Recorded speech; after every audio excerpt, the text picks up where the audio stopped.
For 60 years, every chemistry textbook on Earth taught the wrong answer to a question you asked as a kid. The textbook answer was sulfur. Sulfenic acid compounds that spontaneously rearrange in the area above a cut onion and irritate your eyes.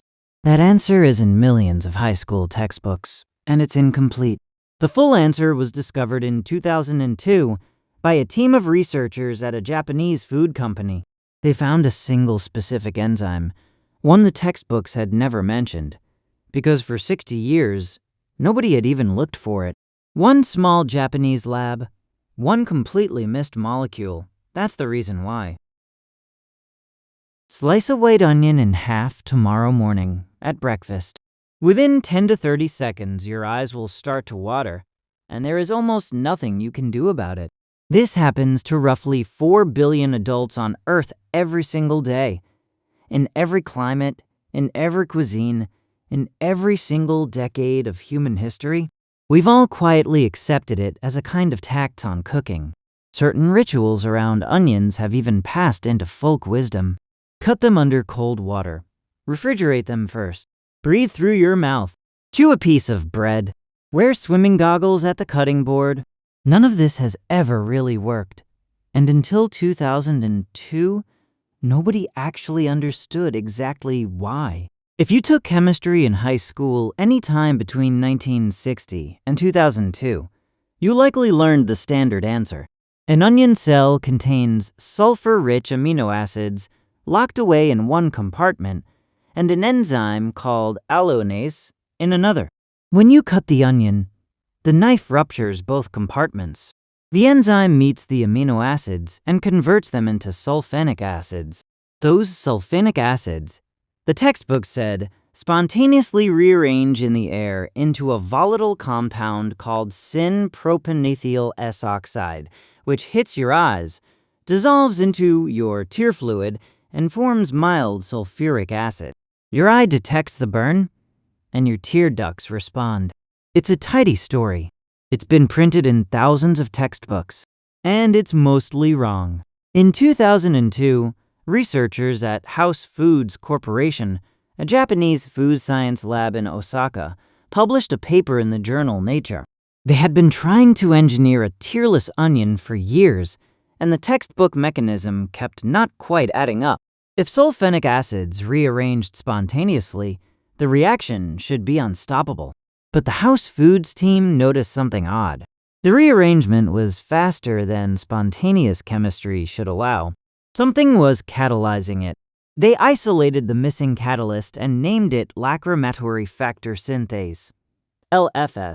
A single enzyme, never identified, doing the specific job of converting sulfenic acids into the tear compound. Without LFS, the onion doesn't make you cry, no matter how sharp your knife is. Here's where it gets strange. Once you know LFS exists as a specific evolved enzyme, and not just a spontaneous chemistry side effect, you have to ask a completely different question. Why would an onion evolve a dedicated molecular machine just to make a watery-eyed chemical weapon? Plants don't usually do work for no reason at all. Every metabolic pathway costs the plant energy, and LFS is not a simple byproduct.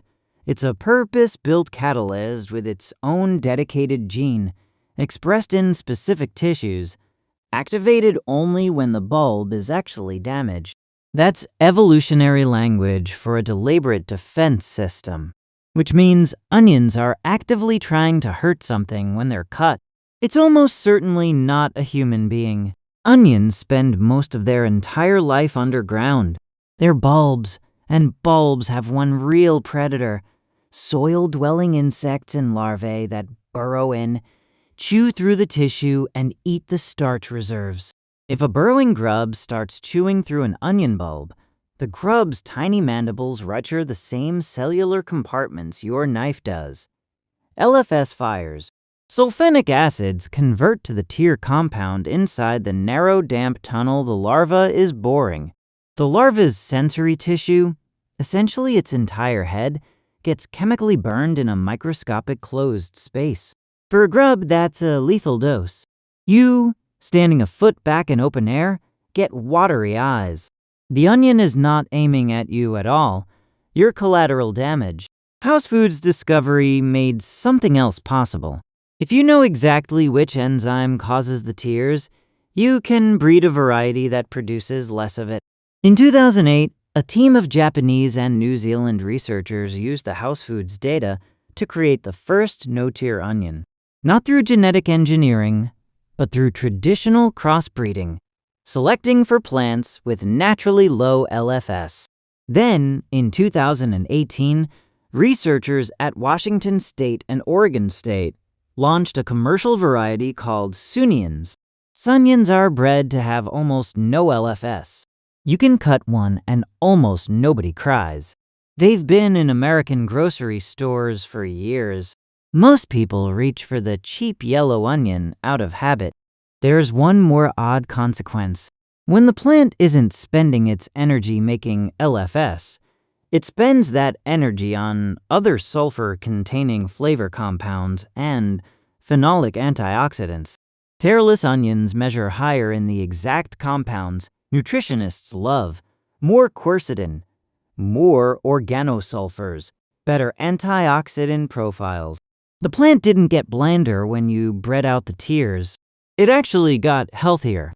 For 6 decades, every chemistry teacher on Earth taught a mechanism that was almost right, but missing its key actor. A single small Japanese research team found the missing piece. 26 years later, the byproduct of that one discovery is an onion that tastes slightly sweeter, keeps you from crying, and is better for you than every onion that came before it. Think about what that actually really means for a second.